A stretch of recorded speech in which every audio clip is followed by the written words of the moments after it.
So, Ms. Wermager, what sort of texts and items do you have down here in Special Collections?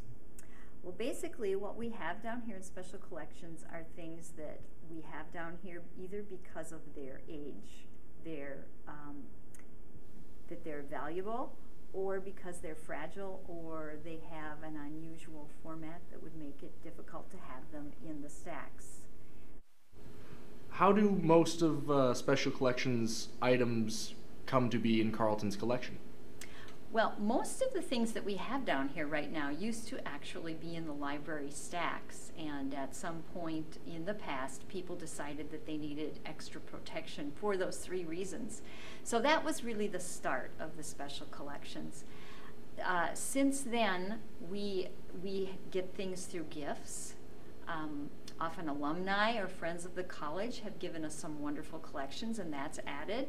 The other thing that we do is we do acquire a number of things each year, and the way I decide how to acquire those things is that basically I'm looking for things that are going to be useful for Carleton classes. There are about 50 classes who come down to use Special Collections materials, so I think about what do I have now that would be enhanced by other purchases, and that's usually the way I make those decisions. So, since some of these texts are quite old and others are quite fragile, what sort of things does Special Collections do to take care of these texts? Well, the first thing that you have to think about is that almost everything we have is a book, a paper object, and those are organic materials. So the most important thing we do is to provide them with good environmental conditions. And these are actually more than slightly, they're quite a bit different than the rest of the library. What you want to do is you want to minimize the changes in, for instance, relative humidity. We want to keep the range between 30 and 50% throughout the year. The other thing that we control is the temperature, and we tend to have the temperature cooler than the rest of the library, so it never goes above 70 degrees. So that's really the most important thing that we do for what we have down here.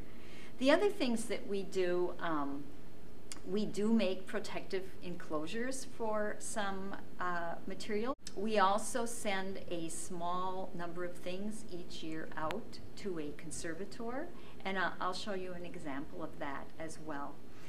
The last thing that we do is when people come down to use the materials, usually Carleton students, we tell them how the materials need to be handled, how to open the books carefully, how to support them, and of course the number one request is that they wash their hands before they come down here. So, Ms. Wermager, how can both students and faculty make better use of Special Collections? Well, for both students and faculty, the best way to make better use of Special Collections is to become aware of what's here and how you find out what's here. And for both students and faculty, the methods are really the same.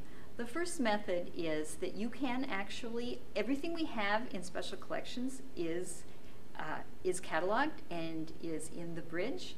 So you can do a search in Bridge, and over on the left-hand side of your computer screen, there are locations listed, and one of those locations is Carleton College Special Collections. So that's a way that you can find out what we have in any subject that you might be interested in. The other way, of course, is to contact Special Collections staff, because we're always happy to help help people, both students and faculty, find things they might be interested in. I think that the most important thing that faculty can do to help students become aware of it is to schedule class sessions down here, because that exposes the students to the existence of Special Collections. And in my experience, most of the students who come down, even for a class that later in their college career, have originally been introduced to Special Collections through a class visit. The one thing that students need to bear in mind is that we are usually open only business hours, so one of the things that they have to think about if they want to use special collections materials and use them well is they have to plan ahead so that they're sure that they have time before their projects are due.